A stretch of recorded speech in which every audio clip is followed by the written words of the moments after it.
तो दोस्तों आज हम एक और महत्वपूर्ण टॉपिक लेकर आए हैं जो है क्या कि लाभ और हानि। तो लाभ और हानि से अधिकांश प्रश्न पूछे जाते हैं। पुलिस भर्ती में भी लाभ और हानि से प्रश्न पूछे जाते हैं। ऐसा कि ऐसी कोई भी भर्ती नहीं होती है जिसमें लाभ हानि या तो लाभ हानि तो बहुत ही इम्पोर्टेंट है।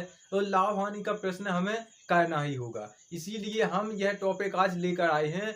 तो इस तरह से समझाएंगे कि आपको एक ही बार में समझ में आ जाएगा, और जहां समझ में ना आए तो आप हमें डायरेक्टली बता सकते हैं कि भाई यहाँ समझ में नहीं आ रहा है, तो वहाँ हम बारीकी से समझाने का प्रयास करेंगे।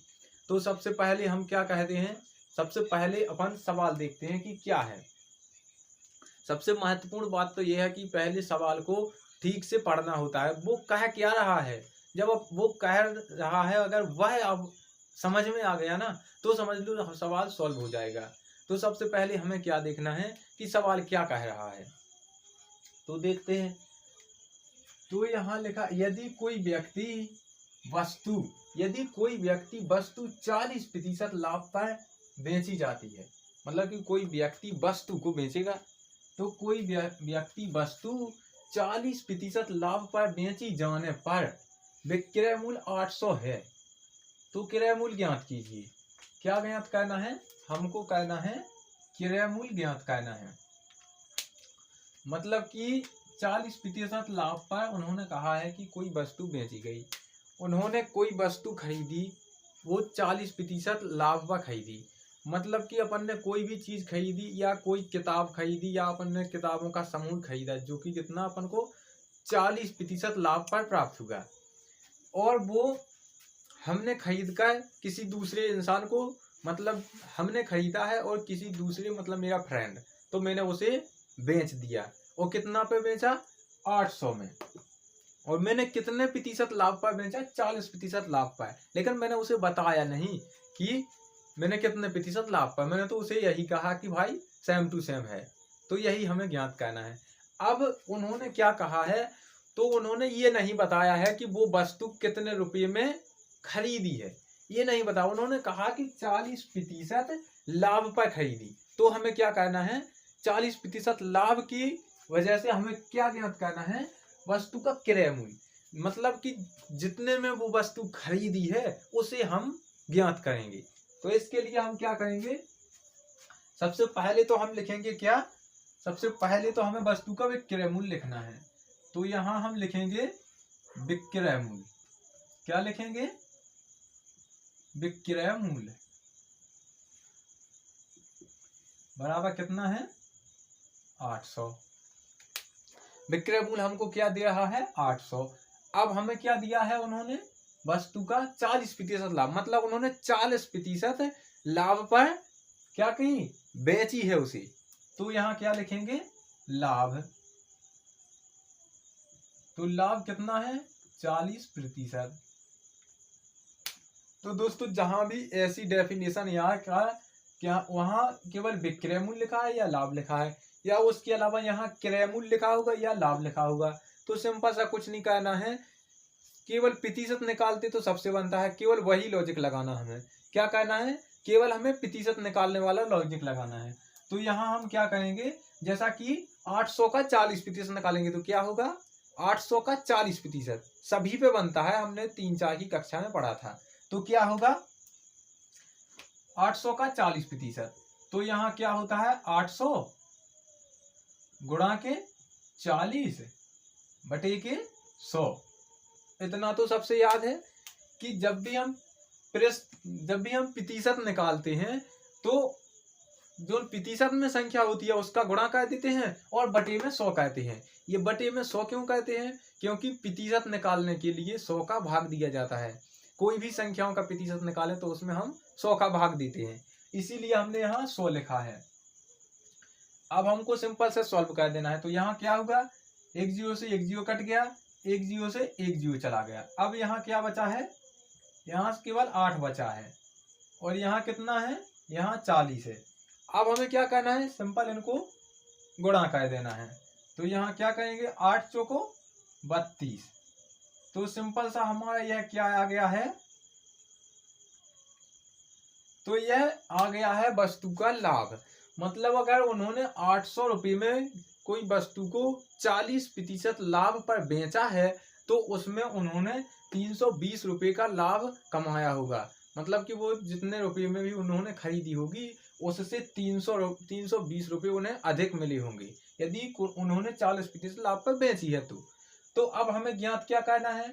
अब हमें ज्ञात करना है क्रय मूल्य, मतलब वस्तु का क्रय मूल्य जितने में उन्होंने खरीदी है।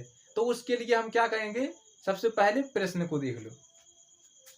तो प्रश्न क्या लिखा है? कोई वस्तु 40% लाभ पर बेची जाने पर विक्रय मूल्य 800 है तो क्रय मूल्य ज्ञात कीजिए।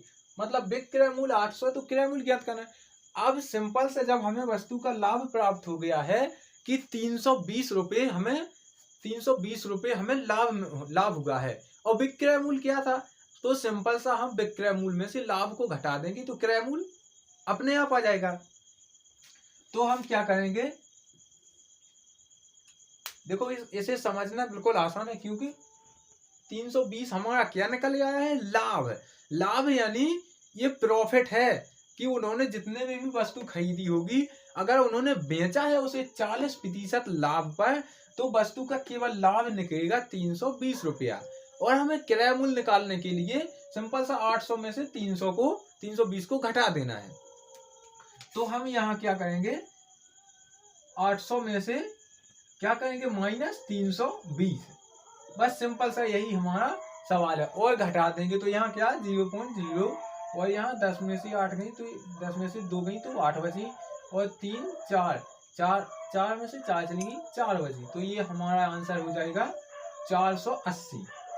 तो हम देखेंगे ऑप्शन नंबर किस में है 480। तो हमारा ऑप्शन नंबर ये सी वाला सही हो जाएगा। ये हमारा एकदम परफेक्ट आंसर आएगा। तो इस प्रकार ऐसे सवालों में हमें बिल्कुल भी झिझकना नहीं है और जहां से हमें प्रतिशत लिखा दिखाई दे तो हम सिंपल सा उसका पहले प्रतिशत निकालेंगे और फिर जो भी प्रतिशत दिखाई दे रहा है उसे हम विक्रय मूल्य में से घटा देंगे तो हमारा क्रय मूल्य जो हमने खरीदा है वो निकल के आ जाएगा। इसी प्रकार एक दूसरा सवाल बनता है। वो कैसा बनता है? यदि उन्होंने कहा कि 40% हानि से बेची जाती है, मतलब कि देखो अगर वो 40% हानि से बेची जाती है कोई वस्तु और उसका विक्रय मूल्य क्या है 800 है, मतलब कि यही है, केवल उन्होंने हानि कर दिया, तो हम वहां क्या कर देंगे? हम वहां जो यहाँ 320 हो रहा है ये उसकी हानि है। किसकी हानि है? मतलब उनको 320 रुपये का घाटा लग रहा है और फिर उस वस्तु का विक्रय मूल्य क्या हो जाएगा? मतलब उस वस्तु का विक्रय मूल्य तो पहले से ही लिखा है, क्रय मूल्य क्या हो जाएगा? तो हम सिंपल सा क्या करेंगे? उस वस्तु का क्रय मूल्य निकालने के लिए हमें 800 में प्लस क्या करेंगे 320 जोड़ देंगे। ये 320 हम क्यों जोड़ेंगे? क्योंकि उनको 320 रुपये की हानि हुई है और हमें निकालना है उनके द्वारा वस्तु खरीदी का मूल्य, वही तो होता है क्रय मूल्य। जैसे कि मैंने ये मार्का खरीदा, अब ये मुझे मिला कितने में? 20 रुपये में, तो ये होगा क्या? क्रय मूल्य। और अगर मैंने इसे किसी को 15 रुपये में बेच दिया तो वो कहेगा विक्रय मूल्य। तो मुझे तो ये इसमें हानि हुई, तो वो जो 5 रुपये की मुझे हानि हो रही है वह विक्रय मूल्य में जोड़ेंगे तभी तो क्रय मूल्य निकलेगा। तो इसीलिए हम क्या करेंगे? 800 में अगर हमको यदि वो हानि दे रहा है तो हम 800 में से जो हमारी प्रतिशत में हानि निकलती है सेम लॉजिक से यही करना है और जो यहाँ हानि निकलेगी उसे सिंपल सा अपने विक्रय मूल्य में जोड़ देंगे तो वो बन जाएगा, वो क्या बन जाएगा? क्रय मूल्य। तो यहाँ पर क्या होगा? अगर हम जोड़ देंगे तो 0 2 8 3 11, तो ये बन जाएगा 1120। तो इसी प्रकार अगर कोई भी लाभ या हानि के सवाल आते हैं तो अपन को झिझकना बिल्कुल नहीं है और सिंपल सा पहले अपन को प्रश्न को पढ़ लेना है, उसके बाद सीधा आसानी से उसका जवाब दे देना है। तो ठीक है, आज के लिए बस इतना ही। मिलते हैं हम अगले वीडियो में, तब तक के लिए धन्यवाद।